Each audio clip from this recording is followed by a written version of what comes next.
Hi guys! So the first sign Leo are Sagittarius. Welcome dito sa aking channel. Kapalaran 888. Welcome guys. Alamin natin kung anong message or pwedeng vibration, gabay, energy ang gustong ipahiwatig sa'yo ng ating baraha. First sign Leo are Sagittarius. Okay.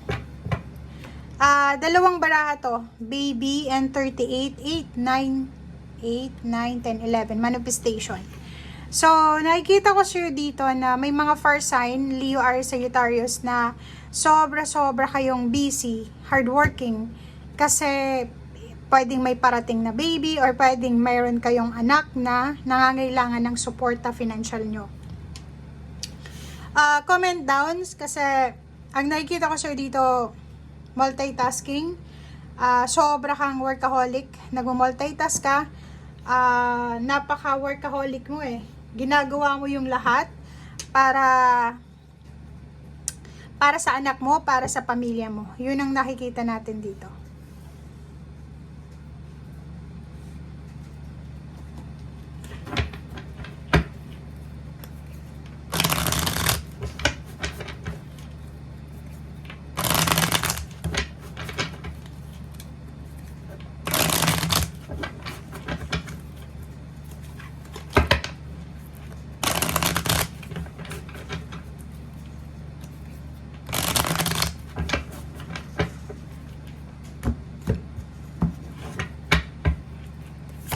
Okay, first card dito sa third deck is Justice.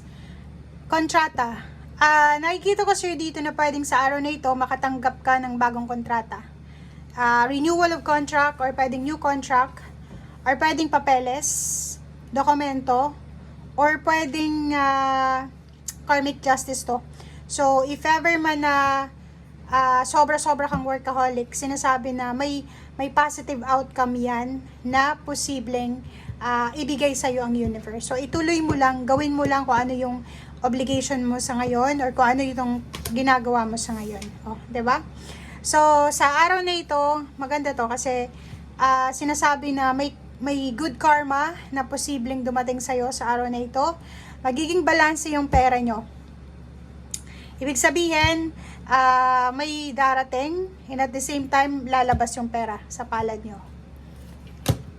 Okay, Chariot, yun. Travel, success, victory and success, expansion, goals, or kano pa man.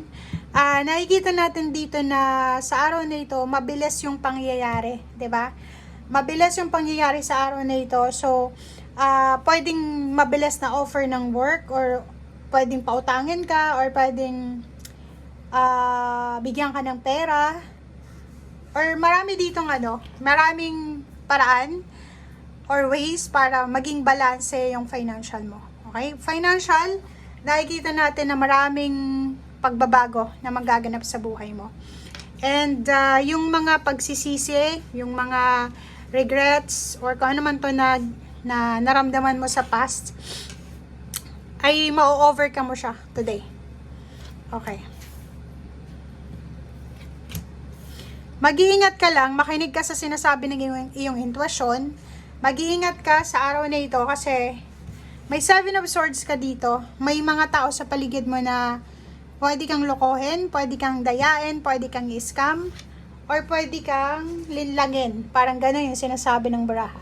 Makinig ka sa sinasabi ng intuition. Makinig ka.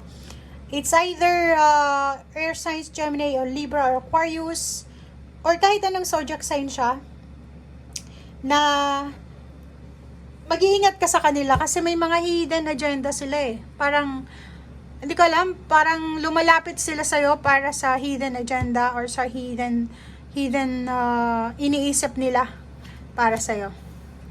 4 of Wands, and then, so nakikita ko sa'yo dito na sobra-sobra kang motivated, discipline, motivated, sobra-sobra yung inspiration mo. Inspired ka sa araw na ito na maging balanse yung imbalance sa buhay mo. Like for example, imbalance yung financial, nakikita natin dito na gagawin mo ang lahat para maging balanse ito. Okay? may mga good news dito na pwedeng dumating, na pwedeng magdala sa'yo or sa ibang miyembro ng pamilya mo regarding money or regarding work or regarding relationship. Okay? So, itong Page of Wands, nakikita natin dito na kung ano tong ginagawa mo sa ngayon, ipagpatuloy mo lang for sign Leo or Sagittarius. Kasi, ang future, ang Page of Wands is future siya. 'Di ba? Sinasabi na yung future mo is nagsasabi na mas magiging successful siya kaysa sa ngayon. And maraming magbubukas sa'yo na opportunities, possibilities, freedom, prosperity and abundance sa future mo. And hindi lang ikaw yung magiging blessed dito. Hindi lang ikaw yung tatanggap ng blessings. Hindi lang ikaw yung makakakuha ng successful life. Buong pamilya. Okay, so 8 of Cups. And then 3 of Wands. Nakikita ko sa'yo dito, may hinihintay ka. Ang iba sa inyo dito, for sign Leo or Sagittarius, naghihintay kayo eh.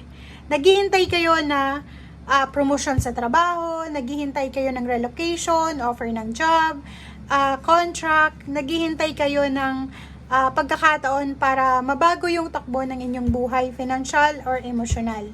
Yung iba din sa inyo, parang naghihintay kayo ng kontrata, or pwedeng naghihintay ng visa.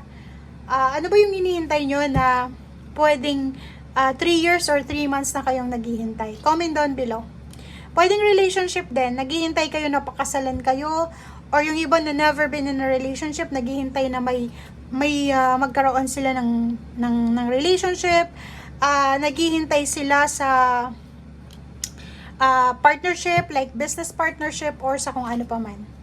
So, Ace of Swords, this day, parang sinasabi ng baraha sa'yo na maraming posibilidad, maraming pwedeng mangyari na hindi mo ini-expect. It's either, yun na nga, may magparamdam sa'yo, ex, or bagong relationship, or pwedeng mga tao na pwedeng maging kaibigan mo, pwedeng maging source ng income, or kung ano man tong new beginnings na i-offer sa'yo. So, i-welcome natin, sa araw na ito, sinasabi ng baraha na i-welcome natin yung pagbabago, lalo na sa usaping pera na magaganap sa buhay mo. So, wag mong i-ignore yung mga tao sa paligid mo na pwedeng mag-offer sa'yo ng mga part-time jobs or yung mga trabaho lang na hindi pang permanente.